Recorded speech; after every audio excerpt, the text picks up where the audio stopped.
सूरज करता नहीं दोस्ती तारों से अंधियारों से, पानी करता नहीं दोस्ती शोलों से अंगारों से, शेर मिलाता हाथ नहीं कभी जंगल के शारों से, राष्ट्रपति समझौता करते नहीं कभी गद्दारों से। सहारनपुर की राजनीति में बीजेपी के सबसे बड़ा चेहरा, किसान राजनीति से संसद तक का सफर। सहारनपुर की राजनीति में ऐसे नेता हुए जिन्होंने स्थानीय स्तर से शुरुआत करके राष्ट्रीय राजनीति तक अपनी पहचान बनाई। सहारनपुर के बड़े नेता काजी रशीद मसूद और मान्यवर कांशीराम को हराने वाले इन्हीं नेताओं में से एक नाम है चौधरी नकली सिंह। मैं राजेश शर्मा, आप देख रहे हैं सेव इंडिया न्यूज। किसान परिवार और कृषि क्षेत्र से जुड़े नकली सिंह ने राजनीति की शुरुआत संगठन के स्तर से की और धीरे धीरे भारतीय जनता पार्टी में अपनी जगह बनाई। इसके बाद वे सहारनपुर की राजनीति के प्रमुख चेहरों में शामिल हुए और लगातार 2 बार लोकसभा पहुंचने में सफल हुए।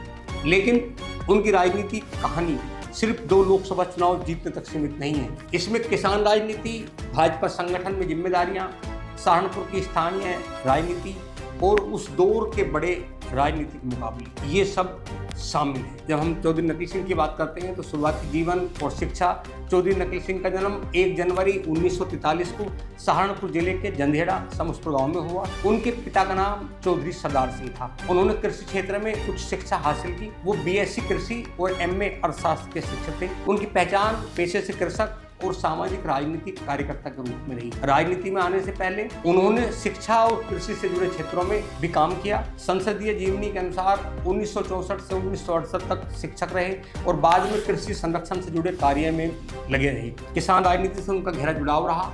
नकली सिंह की राजनीति का एक महत्वपूर्ण आधार किसान मुद्दा रहे। वो सहारनपुर गन्ना विकास समिति के अध्यक्ष भी रहे। इस भूमिका ने उन्हें पश्चिम उत्तर प्रदेश के किसानों और कृषि क्षेत्र से सीधे जुड़ने का अवसर दिया। उन्होंने शिक्षा के क्षेत्र में भी योगदान दिया। उनके संसद परिचय के अनुसार उन्होंने जंधेड़ा समस्तपुर में सरदार वल्लभ भाई पटेल हाई स्कूल की स्थापना में भूमिका निभाई और रामपुर मनिहारन के गोचर कॉलेज से भी वो लगातार जुड़े रहे। यानी राजनीति में आने से पहले ही उनकी पहचान केवल एक राजनीतिक कार्यकर्ता की नहीं बल्कि किसान और सामाजिक कार्यकर्ता की भी बन चुकी थी। भाजपा संगठन में प्रवेश नकली सिंह का राजनीतिक उभार भारतीय जनता पार्टी के संगठन से हुआ। 1980 से 1982 तक, यानी भाजपा के पहले सहारनपुर जिला अध्यक्ष वो रहे। इसके बाद वो उत्तर प्रदेश भाजपा की कार्य समिति में भी रहे। 1987 से वे भाजपा के राष्ट्रीय परिषद के सदस्य रहे। 1991-92 में उन्होंने फिर सहारनपुर भाजपा संगठन में जिला स्तर की जिम्मेदारी संभाली। इसके बाद 1992 से 1996 तक वे उत्तर प्रदेश भाजपा किसान मोर्चा के प्रदेश सचिव रहे और भाजपा की प्रदेश कार्य समिति राष्ट्रीय परिषद से लगातार जुड़े रहे। यही संगठनात्मक अनुभव आगे चलकर उनकी लोकसभा राजनीति की नींव का पत्थर बना। 1996 सहारनपुर लोकसभा चुनाव अब आता है नकली सिंह के राजनीतिक जीवन का सबसे बड़ा मोड़। 1996 के लोकसभा चुनाव में भाजपा ने उन्हें सहारनपुर से उम्मीदवार बनाया। यह वह दौर था जब उत्तर प्रदेश में बसपा नेता सुश्री मायावती मुख्यमंत्री रह चुकी थी। पश्चिम उत्तर प्रदेश में उनका बड़ा वर्चस्व था। दूसरी ओर समाजवादी पार्टी के नेता मुलायम सिंह यादव जी का भी सहारनपुर बड़ा गढ़ माना जाता था। काजी रशीद मसूद जैसे नेता सहारनपुर में अपने वजूद में थे और धीरे धीरे मान्यवर कांशीराम जी ने भी अपनी जगह सहारनपुर में बनाई और चुनाव की जमीन तैयार की। 1996 में लोकसभा चुनाव उनके सामने थे समाजवादी पार्टी के बड़े नेता रशीद मसूद। यह मुकाबला बेहद करीबी रहा। नकली सिंह को 2,35,811 वोट मिले जबकि रशीद मसूद को 2,33,312 वोट, यानी जीत का अंतर में है 2400-2500 वोट का रहा। इस जीत के साथ चौधरी नकली सिंह पहली बार लोकसभा पहुंचे और 11वीं लोकसभा के सदस्य बने। यह जीत इसलिए भी महत्वपूर्ण थी क्योंकि सहारनपुर में उनका मुकाबला एक अनुभवी और मजबूत राजनीतिक प्रतिद्वंदी से था। संसद में पहुंचने के बाद नकली सिंह ने विभिन्न संसदीय समितियों में काम किया। उन्हें बेहद अनुभव था। 1996-97 के दौरान वो खाद्य नागरिक आपूर्ति सार्वजनिक वितरण समिति के सदस्य रहे। साथ ही खाद्य प्रसंस्करण उद्योग मंत्रालय की सलाहकार समिति में भी वो सदस्य रहे। उनकी संसदीय गतिविधियों में किसानों और ग्रामीण क्षेत्र से जुड़े मुद्दों की छाप भी दिखाई देती थी।